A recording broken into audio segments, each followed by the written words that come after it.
protest on record today in Parliament, and he did keep saying this is a sustainable industry. And correct me if I'm wrong, but I thought I heard him say in there that there isn't an impact on the native animals, that they've done surveys to show that they can log and that the animals are fine. And I was just amazed when he was actually saying that on the public record. So that's why it is important that we get those words, we find, we get exactly what he said today and hold him to account for that, because I think there were some blatant lies being told.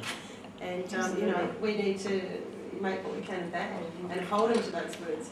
The other thing I wanted to mention, Peter, is I got a letter back about Arcadia when I came down to see you in the forest, and I wrote to him putting your case, saying please protect this forest, and talking about the quokkas.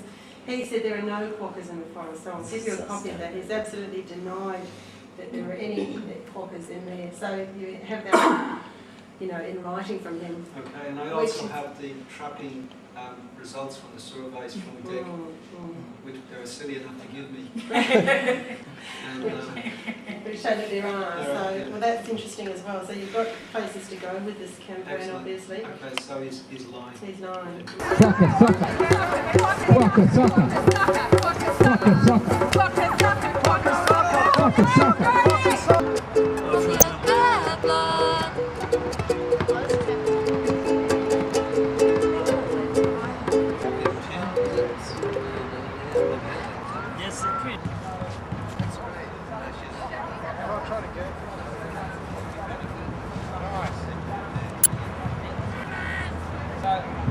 So we get our soccer players out of the field now for a bit of quokka soccer.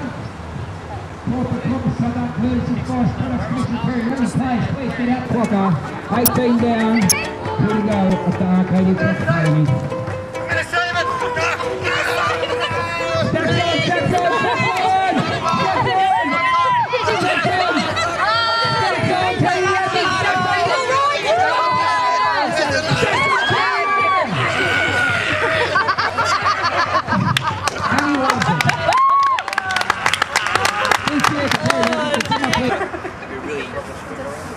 To hit that mainstream political arena, we were delighted that you got involved with him. That was a catalyst for them saving that forest, and we believe that just as Labor snatched the election off the Liberal Party on forests years ago, we think that you guys can keep on going with what you're doing. Then we think the repeat's going to happen with Barnett in the next election. Forests, people in Western Australia don't want their forest logged, and we believe that they'll vote you overwhelmingly. If you take on the policy, what's your current policy? Well, the current policy has moved from last week, but at this moment we're in the formulation of, I'll talk to Holger, in the formulation of policies at the moment, and I think it's important, very important, that you guys are out there showing where you want to go. And it's easy for me to say, bullshit to you. I'm not about that.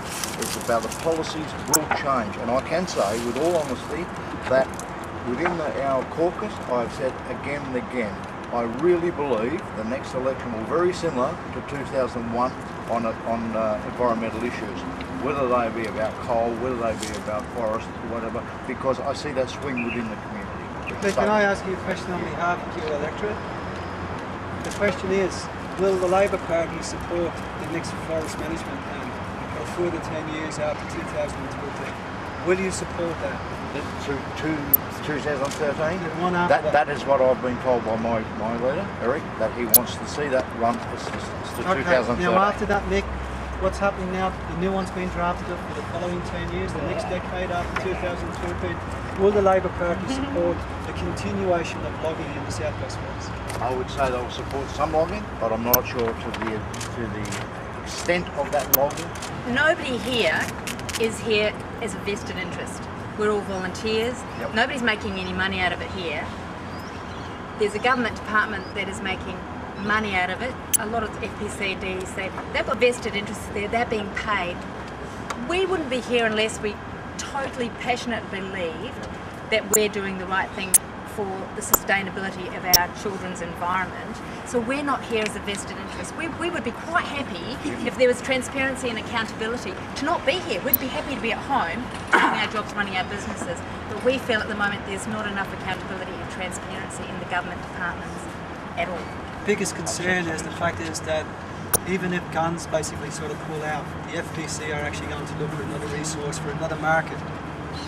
do the Labor Party support the logging of native forest to burn supposedly green generated electricity? My view is no, because there's enough residue around the place and we're exporting that residue at the moment out of Albany. The habitat of the quokkas, the feral cats, is an issue. Yes, I'm sure that's an issue. Feral cats, we're about to bring in legislation to try and deal with cats. I think if I know the worst predators are feral cats. Are you talking about the habitat? Yeah, we're talking about, I suppose, specifically there's specific colonies down there that have been decimated. There was one at Nanbok that was decimated. There's one quokka colony gone. In Arcadia's case, the FBC are saying there's no quokkas there. In Declan say there are quokkas there. If there are quokkas in the area, would you say categorically it should be immediately made a moratorium? I'd need to know more, but obviously there's a colony as well. Yeah, possibly. And native forests, I think you remember about a long time ago that the party got voted out on the old growth forest. I think there's a possibility with all of the new forest laws that are going across the country, the party may get voted out in the next election if they don't change their policies. Which policies? The policy on native forest logging. Well, I think that issue, that was a controversial issue, it was resolved at the 2001 election, and the forest is protected. Well, you might say you get some clearing for land development and the like, but the old growth forest is protected as it was in 2001 with the change of government. We have changed nothing; it's still protected.